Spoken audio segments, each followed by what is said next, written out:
On avait hâte de retrouver notre Paris Saint-Germain parce que oui, quand on les a laissés partir durant la saison dernière, on se disait que oui, cette équipe nous fait rêver, cette équipe à chaque rendez-vous nous offre du football grandiose. Donc lui, là, il s'agissait de quelques jours après le match qui avait opposé l'équipe de Tottenham face à l'équipe du Paris Saint-Germain où le Paris Saint-Germain, notre Paris Saint-Germain a pris la Super Coupe d'Europe. Une victoire qui s'est destinée au tir au but après un résultat final sur le score de 2 buts partout. Et ensuite, les tirs au but. Et là, exactement, la chance a tourné, notamment du côté du Paris Saint-Germain. Là, c'était le premier match de Ligue 1 et on a voulu voir qu'est-ce que le Paris Saint-Germain, qu'est-ce que ça allait donner dans ce Paris Saint-Germain-là. Donc, on va pas trop tarder, on va aller regarder en détail les compositions d'équipe, mais également qu'est-ce qu'on a pensé du match. Certains ne seront peut-être pas d'accord à certains de mes avis, mais n'hésitez pas, comme d'habitude, si vous n'êtes pas d'accord, à lâcher votre petit commentaire. Bonjour la team, merci d'être de plus en plus nombreux à suivre la chaîne Parisian Football. On a dépassé maintenant la barre des 12 300 abonnés sur YouTube. Merci pour toute la force que vous donnez à la chaîne Parisian Football. C'est grâce à vous qu'on se développe. Et sans plus tarder, ce qu'on va faire, c'est qu'on va rentrer directement dans le vif du sujet. Et le vif du sujet, oui, c'est la composition de l'équipe. Oui, la composition de l'équipe avait de quoi étonner parce qu'il y a énormément de rotation, parce que c'est également compréhensible, parce que quand on regarde un peu, il y a quelques jours, le Paris Saint-Germain, mercredi dernier, jouait face à l'équipe de Tottenham. Et donc, du coup, c'était compréhensible. Le Paris Saint-Germain est également dans une phase de préparation. Et comme nous sommes dans une phase de préparation, il faut également comprendre qu'il y a une grosse rotation d'effectifs. La chance a été donnée à certains joueurs. Certains joueurs avaient l'opportunité de pouvoir prouver de quoi ils sont capables. Et parfois, je pense que certains ont été déçus par rapport à l'apport de certains joueurs. Quand on regarde un peu la composition d'équipe, l'équipe de Nantes est arrivée avec une composition d'équipe en 4-3-3 avec un bloc très bas, alors que l'équipe du Paris Saint-Germain, elle aussi, a été en 4-3-3, habituelle chez nous, exactement du côté du Paris Saint-Germain.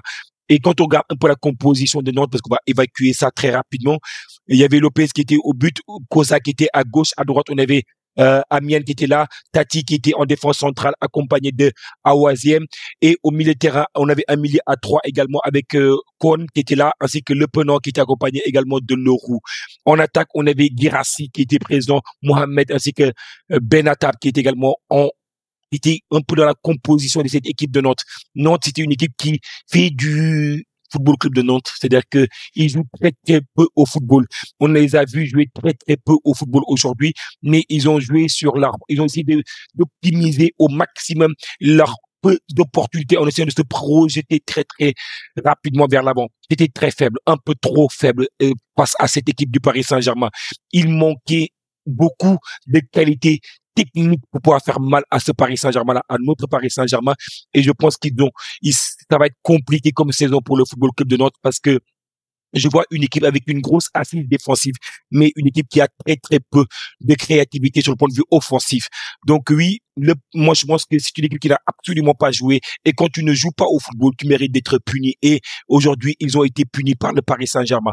Le Paris Saint-Germain, on est parti directement dans une composition en 4-3-3 avec Chevalier, toujours dans la continuité de ce que Luis Enrique a décidé avec une défense à 4 inédite, une défense novatrice, une défense qu'on a rarement jamais vue, pour ne dire que ça, parce qu'il y avait également un nouveau joueur qui était également présent, c'était Zabarni en défense centrale avec Beraldo. Certaines personnes, lorsqu'ils ont vu cette défense, ils ont dû tomber de leur chaise parce qu'ils se sont dit exactement, est-ce qu'il y aura une complémentarité entre Beraldo et Zabarni? Et je pense que ce soir, on a eu une réponse.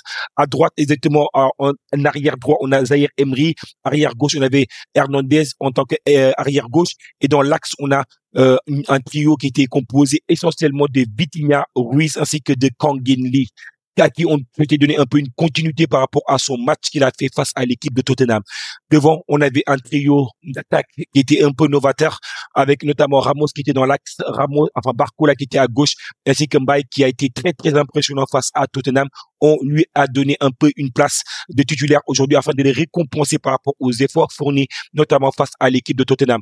Quand on regarde un peu le match durant la première mi-temps, c'était compliqué à regarder parce qu'il y avait très très peu créativité, très peu d'imagination. Lorsqu'une équipe est face à toi, lorsqu'une équipe qui est face à toi joue avec une défense très très basse, je pense que ce qu'il faut essentiellement mettre en place, c'est qu'il faut essentiellement essayer de mettre un peu de la fluidité dans le jeu, offrir des propositions en termes d'espace, essayer également de la créativité. Sans créativité, tu ne peux absolument pas jouer face à un bloc bas. Et le joueur qui apporte cette plus de créativité au Paris Saint-Germain, c'est essentiellement Ousmane Dembélé. Et quand il démarre un match, on sait que généralement c'est un joueur qui monte en puissance, alors que lorsqu'il rentre en cours de match, parfois on a vu un Ousmane Dembélé très très souvent qui n'est pas forcément dans la meilleure condition ou dans les meilleures conditions afin de réussir son match.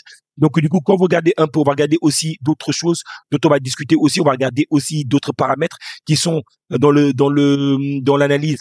On a dominé, le Paris Saint-Germain a absolument dominé son adversaire. Nantes n'a quasiment pas existé dans ce match-là parce que oui, quand vous regardez un peu le bleu, c'est le Paris Saint-Germain, la couleur un peu orangée, c'est un peu l'équipe de Nantes. Nantes qui après Jonathan un peu orangé, c'est Nantes avec 29% de possession de balle. Ça, on savait que le Paris Saint-Germain, on allait avoir la balle en ayant un milieu de terrain qui était composé notamment de Vitinha, mais également avec Ruiz.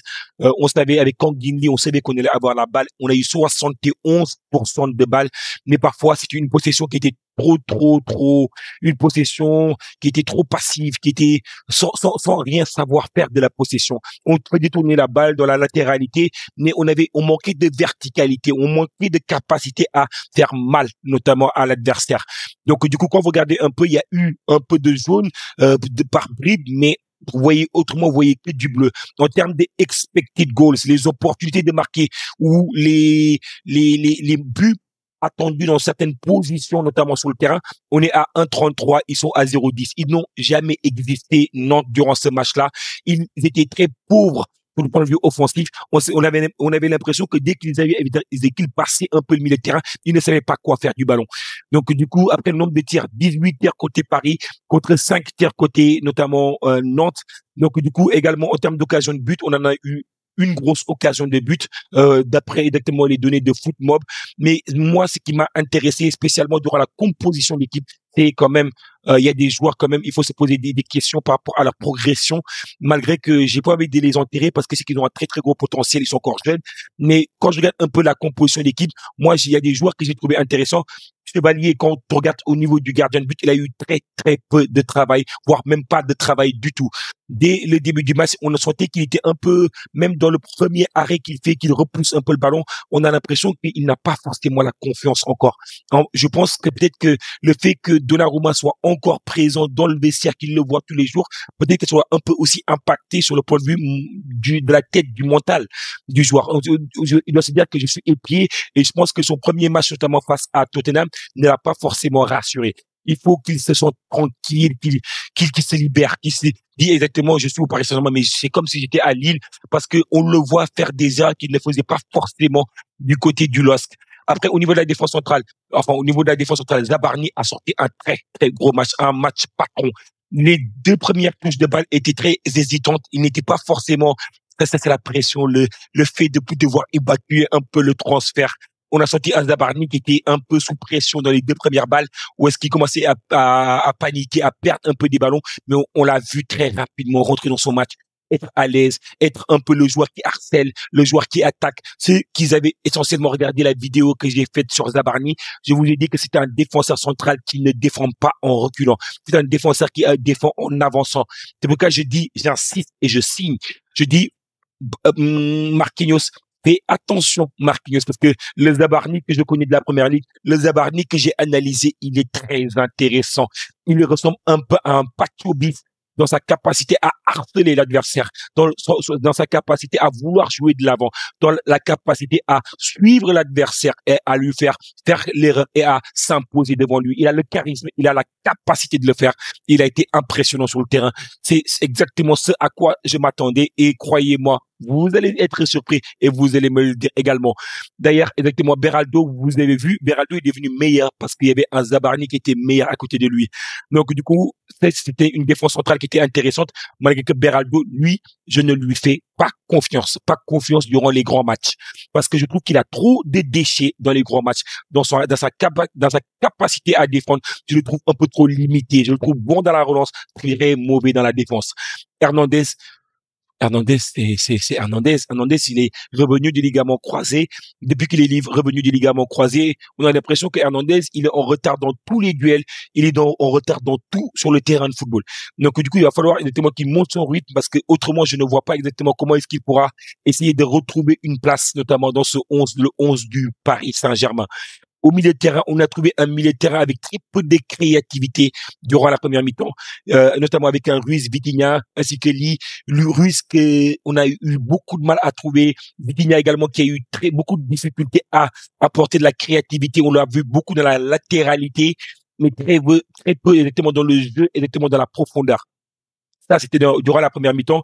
Et ensuite, dès qu'il y a les changements qui sont opérés avec les entrées, notamment de joueurs tels que des joueurs importants tels que Ousmane Dembélé, tels que Hakimi, tels que aussi Désiré Doué, on voit un autre Vitinha qui là retrouve un peu les compères avec qui il est habitué à jouer. On a trouvé exactement sur le point de vue de l'attaque, la composition initiale de la première mi-temps. Mbaye, on l'a vu très désireux de bien faire, désireux exactement de provoquer, désireux de proposer des solutions. Mais n'empêche qu'on a vu qu'il a eu beaucoup de déchets, surtout dans le dernier geste, dans la dernière élimination, dans l'action décisive. On l'a vu avec beaucoup de limites dans ce match-là. Peut-être que aussi, comme il joue sur le couloir droit, alors que face à Tottenham, il joue sur le couloir gauche, côté opposé. Donc, du coup, ça, c'est aussi une chose qui était très importante, où est-ce que peut-être qu'il n'avait pas forcément les mêmes affinités, les mêmes repères, les mêmes appuis. Donc, du coup, ça aussi, ça rentre en compte dans l'analyse. Après, quand vous voyez un peu Ramos, il a fait un match qui est très intéressant, d'où la note un peu dans le vert et dans le positif. Et Barcola, il a été inexistant.